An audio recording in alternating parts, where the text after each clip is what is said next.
Lucky, Mas Andika gitu ya. Pertanyaannya aku sebenarnya biasanya kalau misalnya mahasiswa itu karena aku mungkin umurnya belum terlalu beda, biasanya tuh kita keseharian tuh beli kopi. Kalau misalnya ada event gitu ya, kita sering gunain transportasi online gitu ya. Tapi untuk ke Andika gitu ya, kira-kira ada nggak sih pengelolaan keuangan nih yang pas untuk teman-teman mahasiswa untuk mengelola keuangannya yang dimana kesehariannya itu biasanya beli kopi, terus juga mungkin nonton konser dan sebagainya. Silakan Kak Andika. Iya, seperti tadi sudah saya jabarkan ya, itu kita bisa kelola dengan metode 50-30-20. Saya rasa di sini teman-teman pasti juga belum banyak cicilannya. Prinsipnya itu lebih sangat-sangat lebih baik menyisihkan daripada menyisakan. Jadi begitu teman-teman dapat penghasilan, entah dari mana, dari pekerjaan, dari orang tua, dari mana kan, sisihkan dulu, masukkan ke pos-pos yang penting dulu, pos-pos pembayaran, pos-pos investasi, tabungan, sisanya mau dihabis-habiskan terserah. Mau buat beli kopi boleh, mau buat nonton boleh, mau buat ini itu. Bahkan hari pertama teman-teman dapat gaji, hari pertama teman-teman dapat uang saku, langsung cut, potong, masukkan ke pos-pos rekening-rekening masing-masing. Supaya nanti kita lebih aman, kita lebih nyaman dalam spending uang kita. Oke, jadi memang prinsip utamanya kita harus menyisihkan terlebih dahulu. Ya, itu prinsip sederhana tapi paling penting di dalam financial planning kita. Betul, jadi memang harus menyisihkan terlebih dahulu, mungkin bisa 50% gitu ya untuk kebutuhan utama gitu ya, mungkin seperti makan, terus juga 30% dan 20%. Tapi untuk Pak Lucky nih Pak, tadi Kak Andika juga udah sampaikan gitu ya, kalau misalnya menyisihkan uang gitu ya, yang utama dalam financial planner, di Bank Raya adakah produk gitu ya Pak yang cocok untuk teman-teman mahasiswa nih menyisihkan uangnya mereka? Karena dia jadi kalau di produk Bank Raya yang cocok tadi yang seperti yang saya sampaikan tadi, saku budget ya. Saku budget tadi bisa seperti yang Pak Andika sampaikan, menyisihkan di awal langsung dimasukkan ke pos-pos. Posnya yang mana?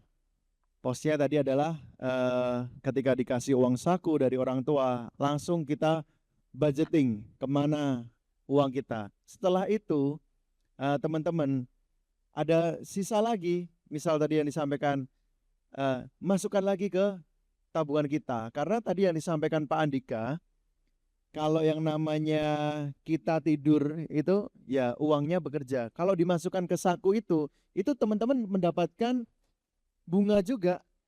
Jadi mungkin saku budget di produk digital savingnya Bank Raya cukup bisa membantu teman-teman. Betul. Jadi kalau misalnya kawan raya semua mungkin mau pengelolaan keuangan kesehariannya gitu ya, mungkin untuk beli kopi atau mungkin teman-teman mahasiswa ada yang ngekos gitu ya. Jadi bisa mengalokasikan keuangannya ke saku budgetnya Bank Raya gitu.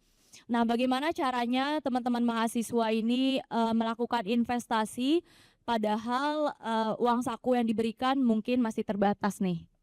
Oke. Sebenarnya sangat-sangat simpel ya. Pertama, teman-teman harus pelajari dulu instrumen investasinya itu apa. Ya, jangan sampai kita masuk ke instrumen investasi tapi tidak memiliki pengetahuan sama sekali.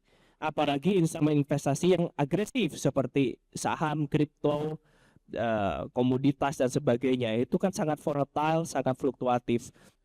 Deposito bisa masuk ke obligasi negara, ke tabungan digital yang tadi ada dengan bunga yang cukup tinggi di Bank Raya. Untuk kebutuhan investasi jangka pendek, ya itu sangat-sangat disarankan.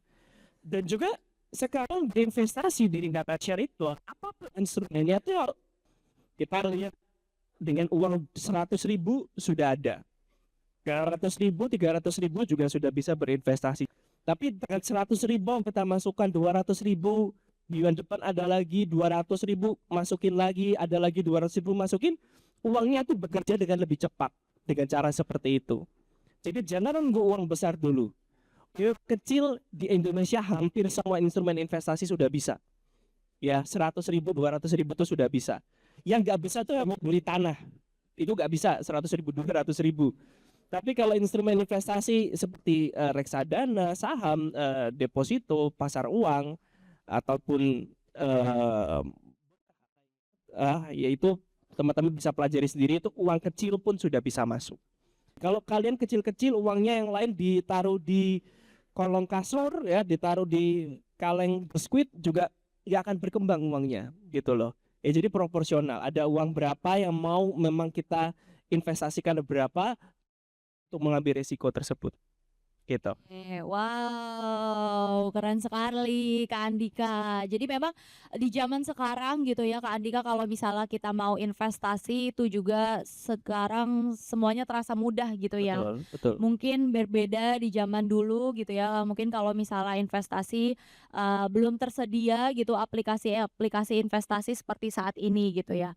Tapi menurut Pak Luki gitu ya Pak, tadi aku jumping sedikit gitu. Mungkin dulu di zaman Pak Luki masih mahasiswa nih Pak gitu kan. Biasanya kalau misalnya menggunakan transaksi gitu ya, membeli kebutuhan-kebutuhan itu tidak semudah sekarang seperti itu ya Pak. Mungkin dulu kalau misalnya Pak Luki mau setor uang gitu ya Pak, harus datang ke kantor cabang gitu ya. Melainkan sekarang bisa sudah dilakukan di aplikasi Raya. Sebenarnya adakah tantangannya Pak, menurut Bapak nih kira-kira lebih mending mana, yang zaman dahulu kah atau mungkin zaman sekarang? Wah, pertanyaan bagus nih. Kalau zaman dahulu kita pun juga menabung ya. Menabung itu ada biaya administrasinya. Pilihannya itu seperti itu.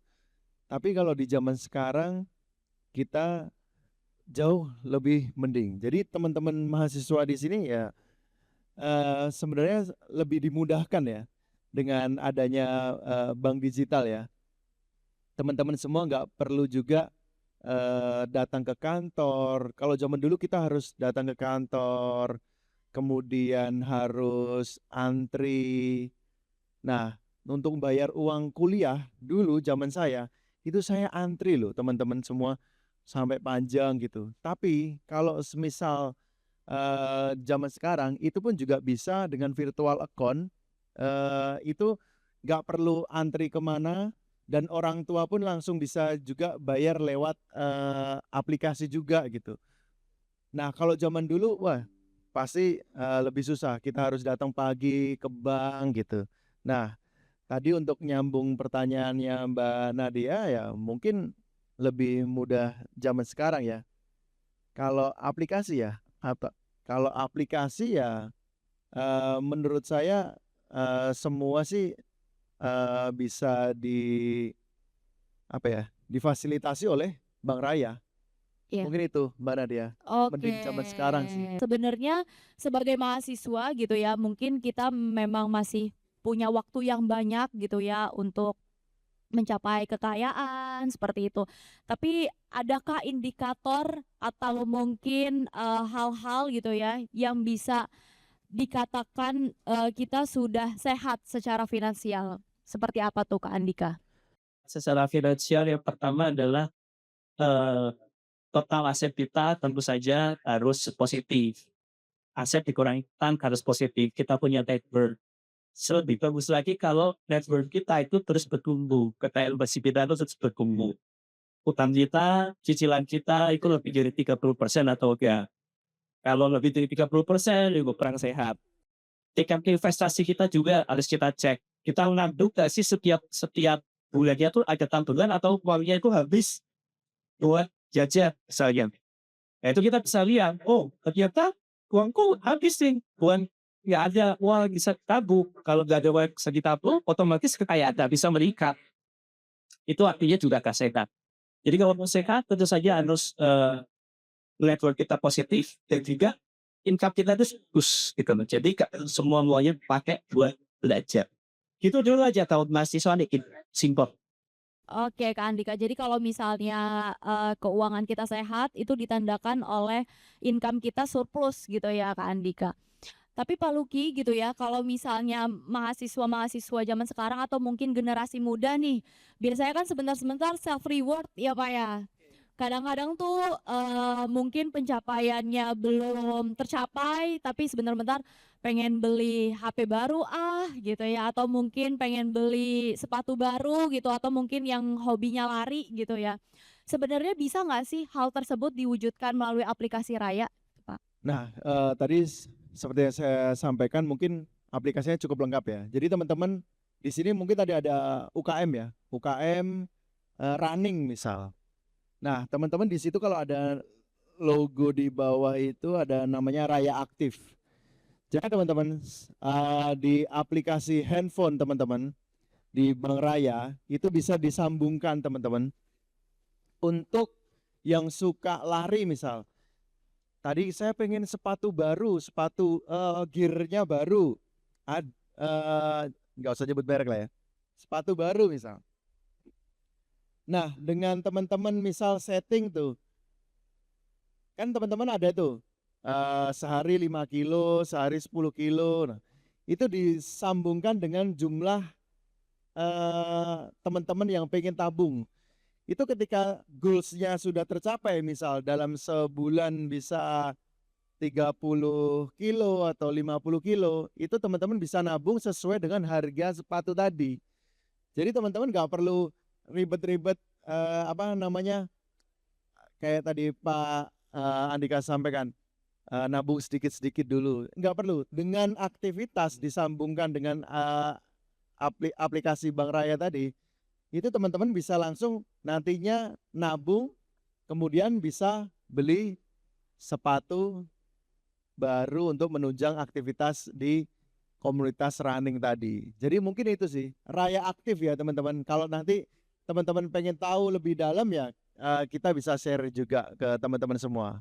Itu karena dia. Wah, keren berarti ya Pak. Jadi memang Bank Raya itu punya salah satu fitur namanya Raya Aktif, itu cocok banget untuk teman-teman mahasiswa yang mungkin pengen self reward gitu ya, tapi self rewardnya juga harus diimbangi oleh aktivitas terus juga olahraga seperti itu. Tapi Kak Andika gitu ya, melihat tren zaman sekarang gitu ya, biasanya kan tadi mahasiswa juga biasanya tuh ada self reward, terus juga biasanya itu mahasiswa biasanya tuh FOMO. Jadi kalau misalnya temennya mungkin punya HP baru gitu ya, handphone keluaran terbaru, biasanya kita juga pengen gitu ya, pengen juga punya gadget terbaru gitu. Bagaimana sih Kak Andika melihat tren ini gitu ya? Apa sih yang bisa disampaikan ke teman-teman mahasiswa kalau lagi kondisi FOMO gitu? Memang namanya manusia ya, kita kan nggak bisa hidup kayak petapa di bawah pohon bertapa, nggak pingin kegiatan duniawi, keinginan duniawi, wah hidup hanya melihat ke surga, nggak lihat ke dunia.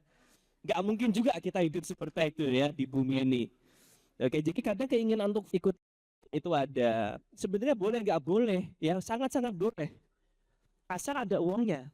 Ya, kalau semua keuangan kita sudah rapi, tagihan terpenuhi, investasi juga sudah ada, mau beri apapun itu boleh.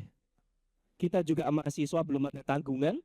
Ya kalau belum tanggungan belum ada, orang tua masih bekerja, suami belum ada, istri belum ada, ya boleh-boleh aja asal ada uangnya, asal keuangan kita itu rapi dulu. Yang penting wajar aja.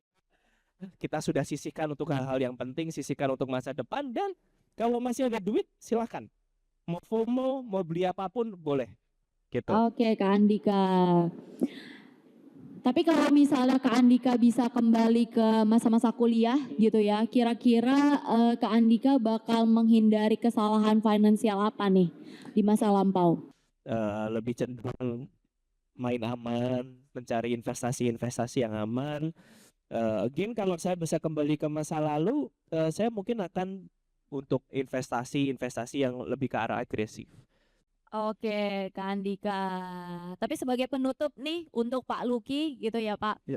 Apa sih yang bisa disampaikan ke teman-teman mahasiswa supaya teman-teman mahasiswa nih lebih melek secara digital. Terus juga teman-teman mahasiswa ini pengelolaan keuangannya itu lebih baik gitu ke depannya nih Pak Luki. pesannya kepada teman-teman mungkin teman-teman lebih sering seperti membaca, mengikuti seminar, apa yang kayak seperti yang contoh Pak Andika. Kemudian di situ teman-teman tahu bagaimana cara pengelolaan keuangan yang benar gitu. Apalagi teman-teman juga bisa hadir juga ketika mengikuti hal-hal tersebut, teman-teman mencari tahu mana sih yang bisa membantu kita untuk benar-benar berinvestasi tadi, kemudian benar-benar untuk menabung, kemudian untuk yang menunjang kegiatan bisnis, memulai bisnisnya teman-teman, mana yang cocok dan pas gitu. Saya rasa dengan kegiatan tadi, literasi keuangan, seperti yang kita selenggarakan pada pagi hari ini ya, melalui Bank Raya, itu teman-teman juga bisa setidaknya tahu bagaimana dan apa yang harus saya lakukan sekarang dan untuk masa depan gitu. Mengatur keuangan memang tidak mudah ya Pak Andika ya. Tetapi dengan memulainya dari sekarang, apalagi masih mahasiswa, rata-rata semester berapa teman-teman yang hadir sekarang? Semester 4. Ini ada mata kuliah kewirausahaan ya. Nah, masih ada sih. Mata kuliah saya dulu juga Masih sama ya Pak ya? masih sama. Jadi mungkin sudah diajarkan oleh Bapak Ibu dosen, tetapi teman-teman juga perlu adanya wawasan tambahan terkait dengan literasi keuangan.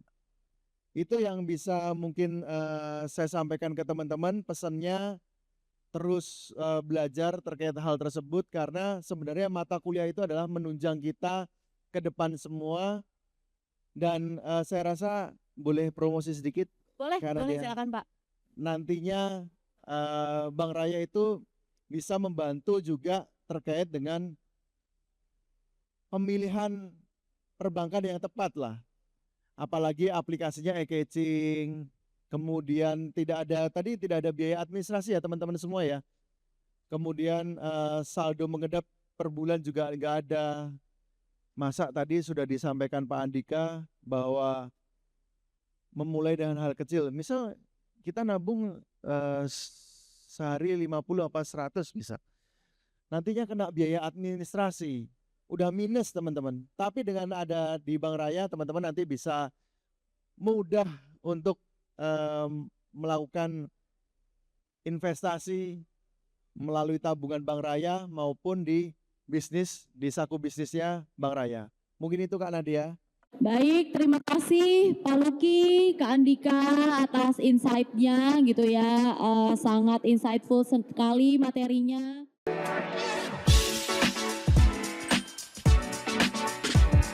Rayakanlah